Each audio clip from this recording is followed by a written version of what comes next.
Kawan pajak semua, episode kali ini kita akan bahas terkait SPT tahunan badan melalui Kortex. Sebelum kita mulai mengisi SPT tahunan di Kortex, untuk wajib pajak badan ya, kira-kira apa saja nih persiapan awal yang harus dilakukan oleh wajib pajak? Yang dipersiapkan itu antaranya jelas harus akun Kortexnya harus aktif, termasuk penandatangannya ya Bu ya. Terus data profil wajib pajak yang sudah diperbaharui ya kan, mungkin email, nomor handphone gitu kan, atau penanggung jawab. Terus yang sangat penting, yang paling penting itu laporan keuangan Bu. Terus bukti potong lagi Bu.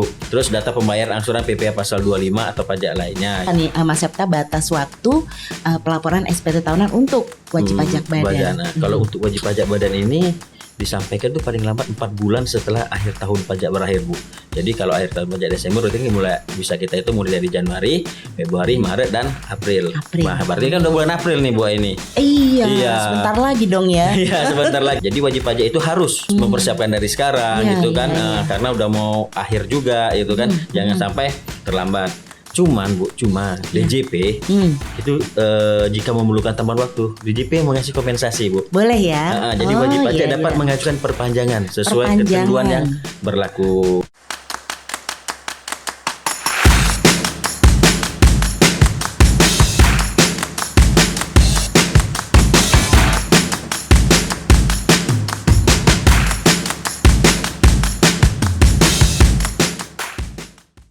Assalamualaikum warahmatullahi wabarakatuh. Selamat pagi kawan pajak semua. Selamat datang di podcast Katalog Gue, podcastnya Kanwil DJP Banten. Tempatnya kawan pajak bisa sharing, diskusi dan curhat terkait ketentuan peraturan perpajakan yang terbaru. Bersama saya Nur Aini, penyuluh pajak Kanwil DJP Banten. Kawan pajak semua, untuk edisi kali ini saya tidak sendiri. Telah hadir di hadapan saya seorang penyuluh pajak dari KPP Madya 2 Tangerang, yaitu Mas Septa. Selamat pagi Mas Septa. Selamat pagi Bu. Gimana kabarnya? Alhamdulillah sehat hari ini. Alhamdulillah. Ini harapannya nih Mas Septa, semoga dengan katalog gue gitu ya. Ini kawan pajak semua nanti bisa lebih paham ya terkait hal yang kita bahas kali ini ya Mas Septa ya. Betul. Baik, kawan pajak semua, episode kali ini kita akan bahas terkait SPT tahunan badan melalui Kortex. Nah, sebelum masuk ke teknisnya nih, Mas Septa bisa minta tolong dijelaskan nggak secara singkat apa sih SPT tahunan PPh badan itu? Oke Bu, SPT tahunan PPh badan itu adalah surat pemberitahuan yang digunakan oleh wajib pajak Bu. Terutama wajib pajak badan yang akan kita bahas hari ini untuk melaporkan penghitungan pembayaran pajak penghasilan selama 1 tahun pajak. Di dalamnya mencakup laporan keuangan, rekonsiliasi fiskal serta kredit pajak yang telah dibayar atau dipungut oleh pemotong pajak Bu. Oh, jadi khusus wajib pajak badan ya? Iya, badan. Nah, sekarang yang lagi happening nih sebenarnya sudah sejak Januari 2025 ya Mas Septa ya, yaitu penggunaan Kortex. Nah, saat ini kan DJP sudah menggunakan aplikasi Kortex nih. Kira-kira apa nih yang perlu diketahui oleh kawan pajak semua terkait pelaporan SPT tahunan PPh badan melalui Kortex ini? Kortex itu kan merupakan sistem administrasi perpajakan terintegrasi Bu. Terintegrasi ya. Iya, yang digunakan oleh DJP yang mulai tahun lalu ya, Januari 2025. Betul. Tetapi kan untuk pelaporan SPT tahunan badan kan baru kita pakai di tahun 2026. Kortex itu membantu proses pelaporan secara end to end, mulai dari pengisian data, validasi hingga pengiriman SPT secara elektronik semua Bu. Jadi semua ada semuanya di Kortex ya, dari awal sampai akhir. Ya. Luar biasa. Luar biasa Kortex. Jadi intinya Kortex ini akan memudahkan ya Mas Septa memudahkan ya untuk wajib pajak semua ya.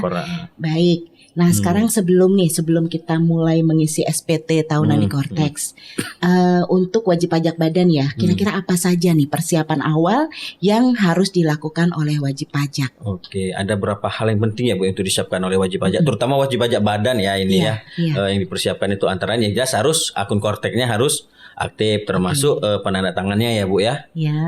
Terus data profil wajib pajak yang sudah diperbaharui ya kan, mungkin email, nomor handphone gitu kan, atau penanggung jawab ya kan Bu, itu harus diperbarui. Terus yang sangat penting, yang paling penting itu laporan keuangan Bu. Laporan keuangan. Iya, minimal ada neraca dan laporan laba rugi. Itu satu rangkaian ya? Iya, satu kesatuan. Terus bukti potong lagi Bu.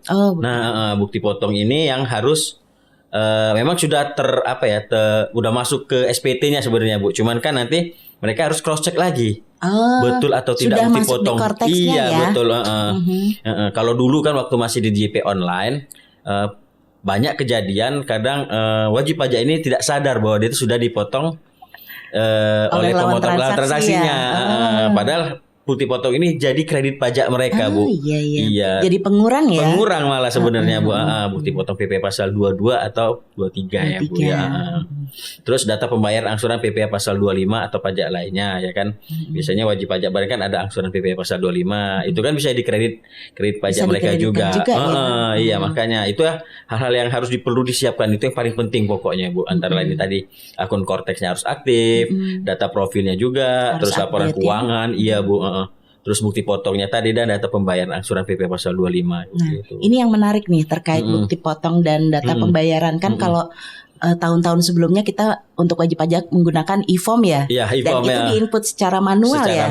Jadi dengan Korteks ini lebih mudah ya karena semua otomatis sudah masuk ke Korteks ya. Jadi di data wajib pajak pun sudah ada gitu PP pasal 25. Walaupun sudah ada tapi itu kan sifatnya Bu editable. Bisa kita ubah gitu kan. Kalau di SPTUP kan kelihatan bukti potong gajinya suami istri gitu kan. Nah, kalau di badan juga ada bukti potong PP pasal 22, 23 itu kan editable. Nah, editable itu bisa mereka cek, bener nggak sih transaksi saya ini? Kok saya merasa bukan transaksi saya, bisa jadi kan? Bisa jadi. Kalau transaksinya hilap ya kan, mau buat PTA terinput NPWPB gitu kan. Karena kan ngaruh juga akan ke pendapatan mereka kan jadinya kan nantinya. Betul. Jadi walaupun sudah langsung masuk ke Korteks, nanti kawan pajak semua tinggal mengkoreksi ya. Kalau memang sudah ada benar, ya sudah gitu. Tapi kalau tidak ada bisa dikoreksi lagi. Tetap akan lebih simpel ya untuk kawan pajak semua. Intinya tidak akan terlupa insya Allah ya. Insya Allah. Nah, Bang Septa menyampaikan terkait laporan keuangan, terus rekonsiliasi fiskal. Nah, ini sebenarnya seberapa krusial sih untuk laporan keuangan dan rekonsiliasi fiskal ini? Sangat krusial ini Bu Aini sebenarnya. Laporan keuangan itu menjadi dasar perhitungan pajak sebenarnya Bu. Selanjutnya dilakukan rekonsiliasi fiskal untuk menyesuaikan antara laba rugi komersial dan ketentuan pajaknya, sehingga diperoleh penghasilan kena pajak yang benar Bu. Iya kan yang namanya penghitungan atau laporan keuangan kan ada fiskal, ada komersial ya. Makanya itulah yang diperlukan rekonsiliasi fiskal tadi ya, sehingga nanti bisa diperoleh penghasilan kena bayar berapa pajak yang sebenarnya yang harus sesuai dibayar. Perpajakan tentunya ya. Siap. Nah ini tadi Bang Septa juga sudah sedikit membahas terkait bukti potong ya. Jadi ada pasal 22 atau pasal 23 yang tadi disampaikan sebagai kredit pajak. Nah, ini mungkin membingungkan juga nih untuk wajib pajak soal kredit pajak. Ini tips-tipsnya gimana nih Bang Septa kalau untuk meyakini bahwa itu memang milik si wajib pajak. Oke. Kalau saya sendiri sih ada berapa tips ya mungkin ya. Pastikan seluruh kredit pajak itu yang diklaim itu seperti PPh pasal 22, 23 atau 24 ya seandainya ada ya Bu ya. Memiliki bukti yang valid dan sesuai periodenya Bu. Periodenya, masanya ya Bu ya. Jadi wajib pajak bisa meng-cross check di bagian bukti potong tadi. Itu tadi meyakinkan benar nggak ini transaksi punya kita. Jadi tidak hanya angkanya ya, tapi juga diperhatikan periodenya ya. Pada masa pajaknya di Korteks kan datanya akan divalidasi Bu. Jadi ketelitian itu bagi wajib pajak sangat penting Bu. Penting ya. Hati-hati dengan bukti potong ini agar tidak terjadi penolakan atau koreksi nanti kan oleh teman-teman nanti mungkin pengawas gitu kan akan mengkoreksi kok pasal 23-nya ini di SPT mungkin di lawannya tidak ada kok di dia ada, kan bisa jadi gitu kan Bu, bisa jadi dikoreksi. Makanya wajib pajak, teman-teman wajib pajak itu perlu untuk benar-benar teliti Bu dalam mengkoreksi PPh pasal 22 bukti potong ini ya Bu ya, baik itu PPh pasal 22, 23 atau 24 yang dipotong oleh lawan transaksi Bu. Ya, jadi walaupun sudah muncul di Korteks tetap harus diteliti ya. Diteliti lagi itu. Siap. Begitu ya kawan pajak terkait kredit pajak mungkin apa sih kredit pajak seperti itu ya. Oke, sekarang kita kembali ke SPT tahunannya nih. Boleh. batas waktu pelaporannya. Nah, barangkali ini kan kita sebenarnya sudah sering dibahas ya. Cuma barangkali namanya setahun sekali ya. Lupa sepertinya tanggalnya. Kira-kira kapan nih Mas Septa batas waktu pelaporan SPT tahunan untuk wajib pajak badan? Nah, kalau untuk wajib pajak badan ini disampaikan tuh paling lambat 4 bulan setelah akhir tahun pajak berakhir, Bu. Jadi kalau akhir tahun pajak Desember berarti mulai bisa kita itu mulai dari Januari, Februari, Maret dan April. Nah, berarti kan udah bulan April nih Bu ini. Iya, sebentar lagi dong ya. Iya, sebentar lagi. Ini udah tanggal berapa ya? Tanggal 15 16. Iya. Berarti sebentar lagi ya.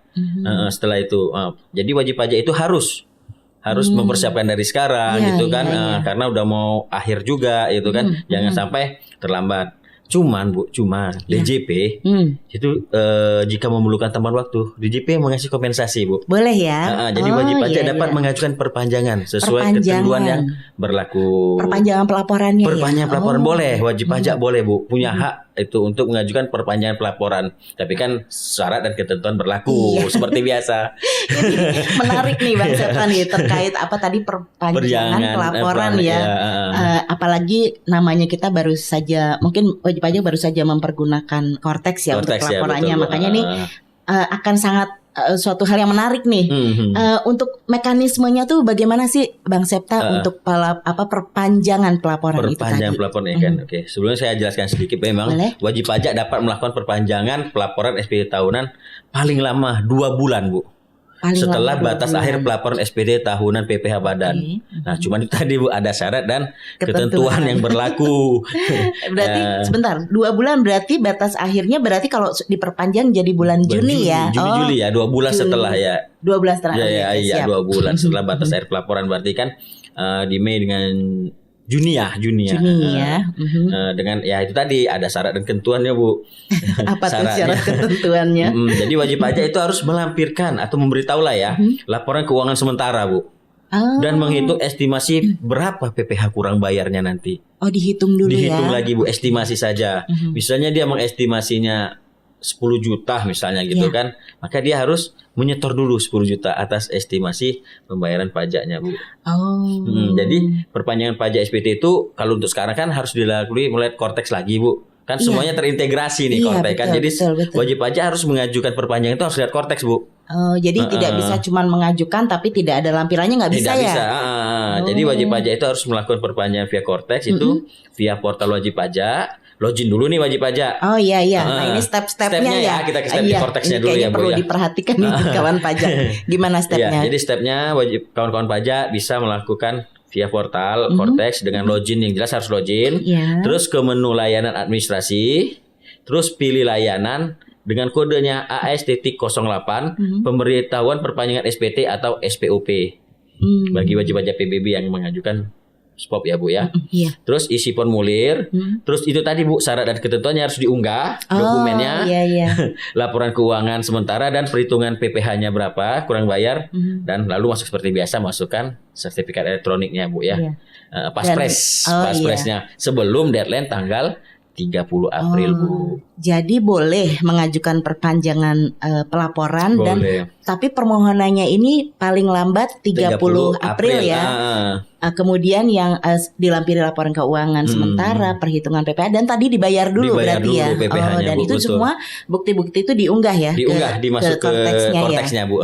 Sebagai satu syarat dan ketentuan tadi Bu.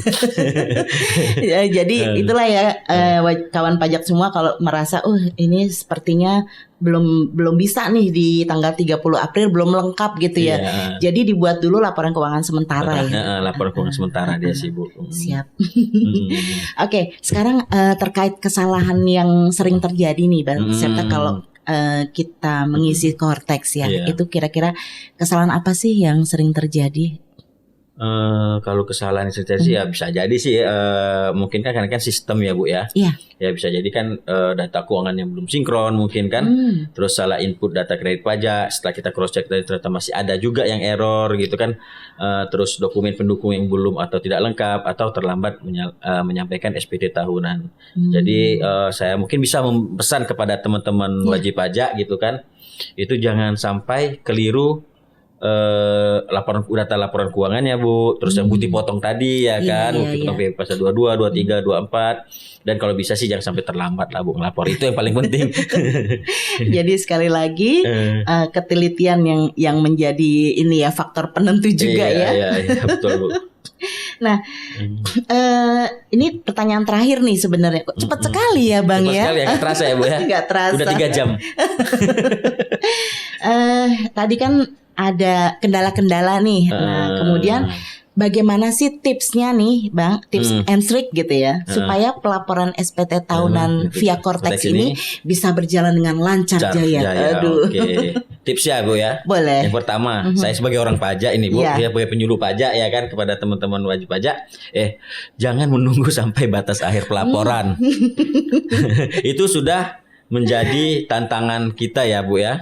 Kalau sudah di akhir itu, mohon maaf karena yang namanya sistem mungkin server tidak kuat, jadi lemot, susah ngelapor. Apalagi nanti sudah terlapor di pukul 00.01. Itu sudah masuk tanggal 1 Mei Bu. Terlambat. Iya makanya. Jadi jangan sampai menunggu mendekati batas akhir pelaporan. Ini udah baru tanggal 16 atau tanggal 15 atau tanggal 20. Nantilah masih 10 hari lagi mungkin gitu kan. Nah jangan sampai ya gitu ya. Jangan sampai menunggu mendekati batas akhir pelaporan. Kalau sudah siap datanya, laporkan sekarang juga. Lebih cepat, lebih awal, lebih nyaman. Dan kedua, siapkan data sejak awal tahun Bu. Jadi kan sudah menjelang, mungkin kan beberapa teman-teman perusahaan itu sudah harus mempersiapkan datanya sejak awal tahun, sejak sudah akhir tahun. Iya, untuk datanya. Sudah menyusun laporan keuangan, siapkan data, mengecek semua bukti potong tadi ya kan. Segala kegiatan usaha kita, pengeluaran mungkin gitu kan Bu, yang bisa dibiayakan kan nantinya itu. Terus lakukan. Nah setelah kita ngisi udah merasa yakin nih, yakin kita, jangan lupa cek sekali lagi Bu. Cek lagi. Ulang. Nanti sudah tersubmit, tiba-tiba, aduh ada yang lupa. Masa harus kebetulan sudah terlanjur submit gitu ya. Terus yang satu yang jelas jangan ragu untuk memanfaatkan layanan DJP Bu. Seperti apa tuh layanan DJP-nya? Layanan JP mungkin bisa telepon ke helpdesk layanan KPP. Bisa jadi kan situ kan ada penyuluh pajaknya ya kan, konsultasikan gitu kan, atau ke kering pajak ya Bu ya. Kering pajak 1.500-200 ya. 1.500-200 ya Bu ya. Iya silakan manfaatkan itu Bu gitu. Jika ragu ya Bu ya. Kalau kita mau konsultasi nih Bang Septa ke KPP, itu harus ke KPP terdaftar atau gimana? Kalau untuk KPP terdaftar tidak terdekat Bu. Misal posisi kita ini lagi di mana? Misalnya lagi di Sumatera, kita kan posisi kita di Banten nih. Terdaftar di Banten gitu ya. Kebetulan kita lagi ada dinas atau apa gitu kan dari perusahaan. Kita lupa, mau konsultasi. Silakan hubungi KPP terdekat. Terdekat ya. Iya, boleh. Tidak harus KPP tidak harus KPP terdaftar Bu. Karena kan sifatnya kan web base ya kan, bisa di mana saja dan kapan saja gitu kan. Sebenarnya Cortex ini. Jadi pas kita lagi di mana mau konsultasi ternyata silakan hubungi KPP terdekat Bu. Iya, siap, luar biasa ya. Luar biasa memang layanan JP ini Bu. Semakin baik semakin hari ya. Semoga Bu, amin. Amin. Baik Bang Septa, terima kasih sekali atas penjelasannya. Nah, semoga obrolan kita kali ini ya ini dapat membantu kawan pajak semua untuk lebih siap melaporkan SPT tahunan PPh Badan melalui Cortex tentunya. Iya Bu, betul. Barangkali kata terakhir nih dari Bang Septa untuk kawan pajak semua. Untuk kawan pajak ini sudah mendekati akhir masa pelaporan pajak tahunan. Mohon segera untuk melaporkan, jangan sampai mendekati batas akhir pelaporan. Itu pesan-pesan yang mungkin selalu kita sampaikan ya kepada wajib pajak. Ingat tadi Bu, lebih awal, lebih aman, lebih awal, lebih cepat, lebih nyaman. Iya kan? Sudah kalau kata gaulan sekarang, kalau sudah injury time itu bisa bahaya Bu. Deg-degannya itu loh. Nanti, bener. Dan itu kalau udah deg-degan biasanya lebih ke kurang kehati-hatian jadi kurang Bu. Ya Bang. Jadi kita kurang teliti jadinya. Baik kawan pajak semua, itulah obrolan yang asik ya dengan Bang Septa terkait pelaporan SPT tahunan PPh untuk wajib pajak badan. Nah kalau wajib pajak ini semua membutuhkan data atau informasi lebih lanjut, boleh mengikuti atau follow Instagram kami untuk Kanwil DJP Banten. Kalau Madya 2 Tangerang, Instagramnya apa?